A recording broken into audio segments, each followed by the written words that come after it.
British social worker এজেন্সিগুলির বিরুদ্ধে বিদেশি কর্মীদের শোষণের অভিযোগ উঠেছে। অনেক বিদেশি কর্মী যুক্তরাজ্যে কাজের জন্য এসেছে, কিন্তু তারা চুক্তি মোতাবেক বেতন পাচ্ছে না। ঋণের দায়ে জর্জরিত হয়ে পড়েছে অনেক বিদেশি স্বাস্থ্যসেবা কর্মী, যারা না ঋণ পরিশোধ করতে পারছে, না নিজেদের জীবন সংগ্রাম চালিয়ে যেতে পারছে।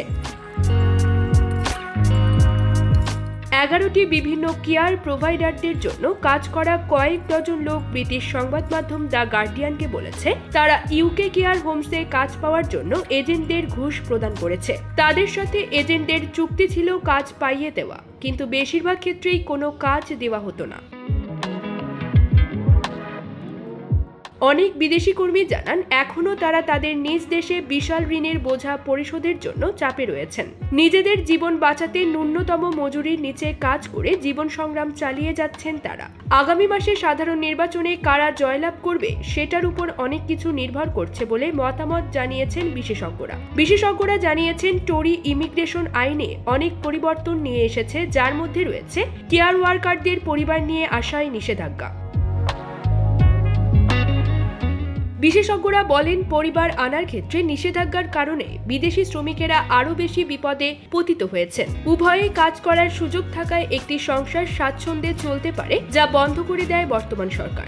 আবার কোনো ক্ষেত্রে দেখা যায়, একটি ছোট পরিবার কেয়ার ওয়ার্কার ভিসায় বর্তমানে যুক্তরাজ্যে অবস্থান করছেন, কিন্তু চাকুরির অভাবে দারিদ্রতার সাথে প্রতিনিয়ত সংগ্রাম করে যাচ্ছেন। বিদেশি কেয়ার ওয়ার্কার তাদের ভিসার মর্যাদা হারানোর ভয়ে তাদের নিয়োগকর্তাদের ছেড়ে যেতেও ভীত।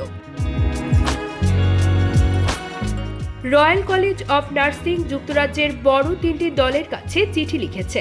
RCN সংসদের নতুন অধিবেশন অভিবাসী কেয়ার ওয়ার্কারদের বিষয়ে বিস্তারিত আলোচনা চায়, কারণ তারা মনে করে এই বিষয়ে পুরো জাতির উপর প্রশ্ন উত্থাপিত হয়েছে, যা ব্রিটিশদের জন্য হয়েছে চরম লজ্জার ও কেলেঙ্কারির।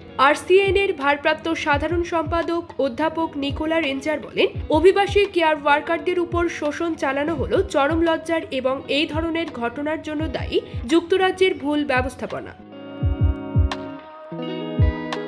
ডেভিড নিল, তিনি কনজারভেটিভ সরকারের সীমান্ত পরিদর্শক ছিলেন। তিনি কেয়ার ভিসা সিস্টেম সম্পর্কে বিপদাশঙ্কা উত্থাপন করেছিলেন। তিনি বলেন, কেয়ার ওয়ার্কার ভিসা ব্যবস্থার দিকে তাকানোর সাথে সাথেই আমরা বুঝতে পেরেছিলাম যে সেখানে শোষণ চলছে। তিনি আরও যোগ করেন, আমার বিভিন্ন কেয়ার হোম পরিদর্শনের সুযোগ হয়েছিল। পরিদর্শনকালে আমি উইন্ডরুশ কেলেঙ্কারির কথা ভাবছিলাম এবং এখানে এর প্রতিধ্বনি দেখতে পেয়েছি। দাতব্য প্রতিষ্ঠানের anti trafficking officer Johanna white বলেন, আমি দেখতে পাচ্ছি যে যুক্তরাজ্য মানব পাচারের এক কেন্দ্র হয়ে উঠেছে, যেখানে আধুনিক যুগের দাসত্বের সূচকগুলি মাথাচাড়া দিয়ে উঠেছে। উল্লেখ্য যে কনজারভেটিভ সরকার সীমান্ত পরিদর্শক ডেভিড নিলকে বরখাস্ত করেছিল। নিল বরখাস্ত হবার কিছুদিন পরেই তার প্রতিবেদন প্রকাশ পায়। প্রতিবেদনে পরিষ্কার হুঁশিয়ারি দেওয়া হয়েছিল যে হোম অফিস কেয়ার ভিসা দেওয়ার জন্য পর্যাপ্ত তদারকি করছে না। News desk, UKBD Times.